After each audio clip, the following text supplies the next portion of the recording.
हमने कभी सोचा कि शिक्षा का अर्थ क्या होता है? हम विद्यालय क्यों जाते हैं?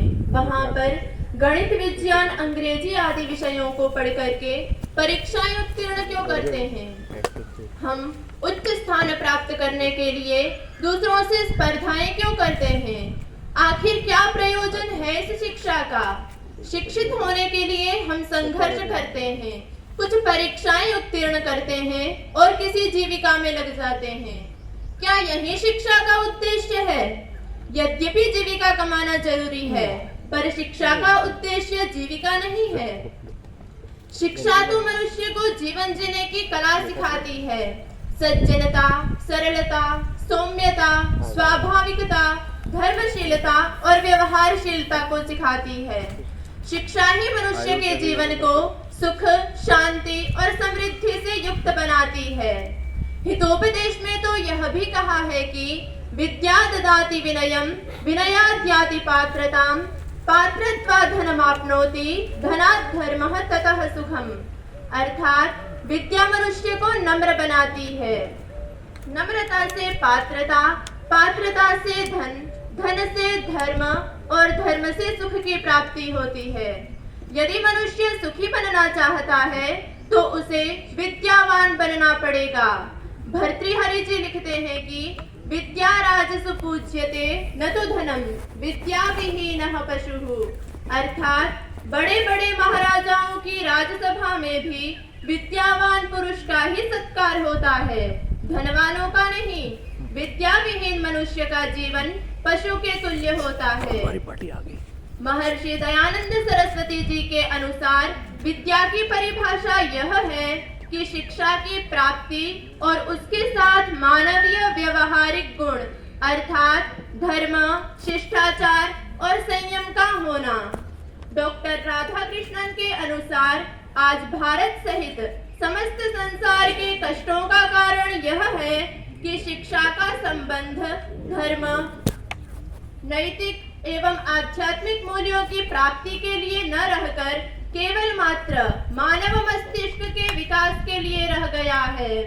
जिस शिक्षा में हृदय और आत्मा की अवहेलना की गई हो, वह शिक्षा कभी भी पूर्ण शिक्षा नहीं कही जा सकती। श्री अरविंद घोष की ये मान्यता है कि ज्ञान, निष्काम कर्म और भक्ति ये तीन आर्ष शिक्षा के मूल तत्व हैं। हमारा उद्देश्य ऐसी उचित शिक्षा को प्राप्त करने का होना चाहिए कि जिससे भावी संतान ज्ञानी, सत्यनिष्ठ और विनयशील बने।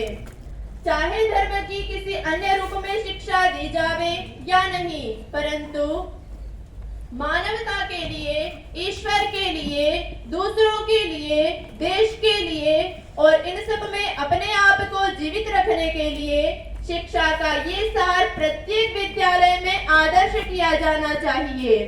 वस्तुतः शिक्षा का उद्देश्य ज्ञान की वृद्धि के साथ मानवीय व्यवहारिक गुणों को बढ़ाना है।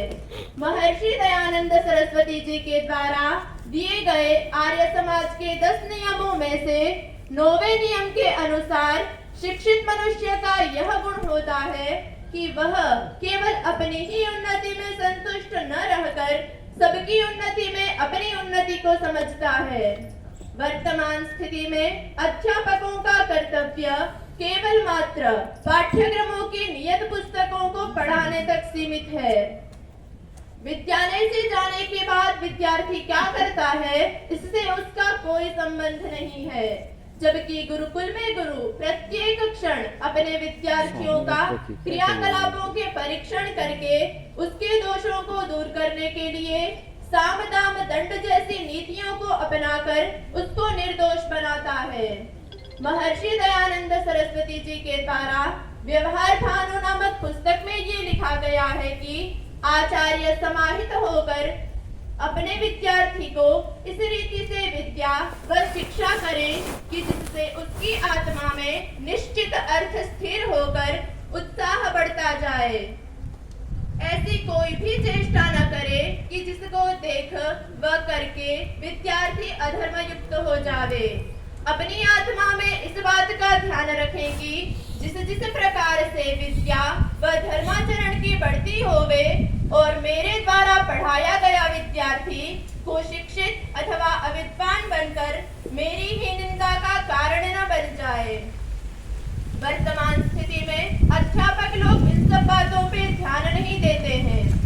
हम अपने आसपास ऐसे कई लोगों को देखते हैं जिनके पास बहुत सारी डिग्रियां होती है, पर फिर भी वे लोग असंतुष्ट, दुराचारी, उग्र और व्यवहारहीन होते हैं। तो अब प्रश्न ये उठता है कि क्या उन लोगों ने स्कूलीय शिक्षा प्राप्त नहीं की? हाँ, की है, पर स्कूलीय शिक्षा मनुष्य को जीवन जीने की कला नहीं सिखाती। वह तो मनुष्य को भोगी बनाती है। किस प्रकार से अधिक संसाधनों को जुटाया जा सके, इसकी शिक्षा देती है। क्या हमने कभी सुना कि हमारे ऋषि महर्षि लोग स्कूल में जाया करते थे? नहीं सुना। तो क्या वे अशिक्षित थे? क्या उनके पास आज के वैज्ञानिकों के जितना ज्ञान और विज्ञान नहीं था? आज का विज्ञान तो केवल उन्हीं वस्तुओं की सत्ता को स्वीकार करता है जो आंखों से दिखती है। जो आंखों से नहीं दिखता, उनको तो वो मानते भी नहीं है। यहाँ तक कि स्थूल प्रकृति को भी पूर्णतया नहीं जान पाया, तो सूक्ष्मतर आत्मा और सूक्ष्मतम परमात्मा को तो जानने की कल्पना ही नहीं की जा सकती। जबकि हमारे ऋषि महर्षि लोग प्रकृति से लेके परमेश्वर पर्यंत सभी पदार्थों को अतीव सूक्ष्मता एवं गहनता से अपने शास्त्रों में वर्णन करते हैं। आज के विज्ञान ने कोई ऐसा पुष्पक विमान बनाया कि जो बिना आवाज के ही हवा में उड़ान भर सके? क्या जैसा योगीराज श्री कृष्ण महाराज के पास सुदर्शन चक्र था, जो कि रणभूमि में खड़े शत्रु पर वार करके वापस लौट आए, ऐसी गाइडेड मिसाइल आज का विज्ञान बना पाया? क्या कोई ऐसा लोह स्तंभ बना पाया जिस पे कभी भी जंग ना लगे? इन सब बातों से ये सिद्ध होता है कि हमारे ऋषि महर्षियों के पास आज के वैज्ञानिकों से कई गुना अधिक ज्ञान और विज्ञान था।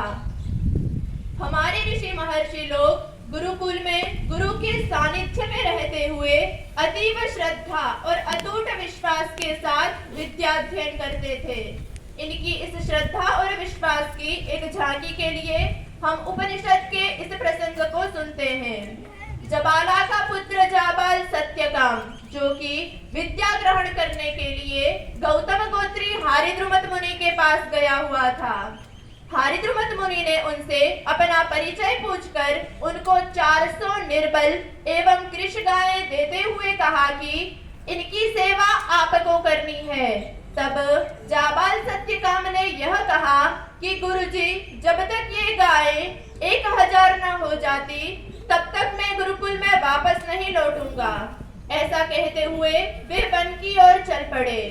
और हकीकत में जब 1000 गायें हो गई और जाबाल सत्यकाम गुरुकुल में वापस लौटे, तब वह पूर्ण ब्रह्मज्ञानी बन चुके थे। ऐसे श्रद्धावान मनुष्य को ही विद्या की प्राप्ति होती है। इतनी उत्कृष्ट गुरु शिष्य की प्रणाली भारत में अंग्रेजी शासन से पूर्व तक यथावत चल रही थी। अब प्रश्न ये उठता है कि ऐसा क्या हुआ कि जिससे गुरुकुलीय शिक्षा प्रणाली नष्ट हो गई और स्कूलीय शिक्षा प्रणाली चल पड़ी? तो ये उस समय की बात है जब भारतीय शिक्षित वर्ग धर्म संबंधी अज्ञान के कारण मिशनरी के चक्कर में आकर अपना धर्म परिवर्तन कर ईसाई बन रहे थे। पादरी लोगों ने धर्म का नाश किया एवं मानसिक दुर्बलता पैदा की। ऐसे समय में लॉर्ड मैकॉले का प्रवेश हुआ। वह उस समय के लॉर्ड विलियम बेंटिक का शिक्षा सलाहकार था। उसी ने भारत की प्राचीन शिक्षा प्रणाली को मूल सहित उखाड़ दिया और अपनी भावी शिक्षा प्रणाली के प्रतिवेदन में उन्होंने यह स्पष्ट किया कि मैं भारत में एक ऐसा वर्ग बनाना चाहता हूँ कि जो रंग रूप और रक्त से तो भारतीय हो, पर बुद्धि, बोलचाल और भावना से पूरा अंग्रेज हो। लॉर्ड मैकॉले की ये भावना समाज में आज जैसे सच्चाई बन चुकी हो, ऐसी स्थितियां देखने को मिलती है। समाज का उच्च वर्ग पश्चिमी सभ्यता की चकाचौंध में अंधा होने के कारण अपनी प्राचीन शिक्षा एवं भाषा, धर्म और शिक्षा से घृणा करता है। भोग और विलास ही उसके जीवन का परम लक्ष्य बन चुकी है। समाज का मध्यम वर्ग इस विलासी जीवन को देखते हुए ऐसे जीवन जीने की तीव्र उत्कंठा पैदा करता है, परंतु साधनों के अभाव के कारण मन मार कर बैठ जाता है। लॉर्ड मैकॉले के द्वारा बीज रूप में बोए गए इस वृक्ष का मूल आज भारत में अपनी जड़ जमाते जा रहा है। इन सब दूषणों से बचने का एकमात्र उपाय है गुरुकुलीय शिक्षा प्रणाली का पुनः प्रस्थापन। यदि हम अपनी संस्कृति को, भाषा, धर्म और शिक्षा को पुनः प्रस्थापित करना चाहते हैं, इसके लिए हमें प्रयत्नशील बनना पड़ेगा। इतना कहते हुए मैं अपनी वाणी को विराम देती हूँ। इत्योंशम। यदि आप घर बैठे ऑनलाइन माध्यम से संस्कृत बोलना सीखना चाहते हैं तो आप हमें दिए गए नंबर पर व्हाट्सएप करें अथवा कॉल करें। हम आपको संस्कृत सीखने की ऑनलाइन कक्षाओं में जोड़ लेंगे। यदि आप संस्कृत सीखने की कोई पुस्तक खोज रहे हैं तो भी आप हमें दिए गए नंबर पर व्हाट्सएप करें। हम आपको संस्कृत सीखने की एक अच्छी पुस्तक उपलब्ध कराएंगे।